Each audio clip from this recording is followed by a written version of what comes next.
Kapalaran ng Cancer ngayong araw ng April 22. Cancer.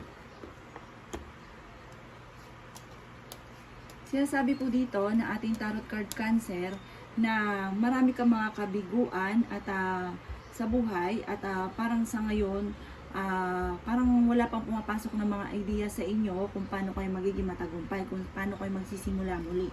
Sinasabi rin po dito na maaaring tanggapin nyo daw po kung ano man yung parang may darating sa inyong tulong. Ito daw po ay kailangan ninyong tanggapin dahil parang malaking tulong ito sa inyo. Matutong magpatawad at sabi rin po dito, maaaring meron kang karamdaman na kayo ay gagaling.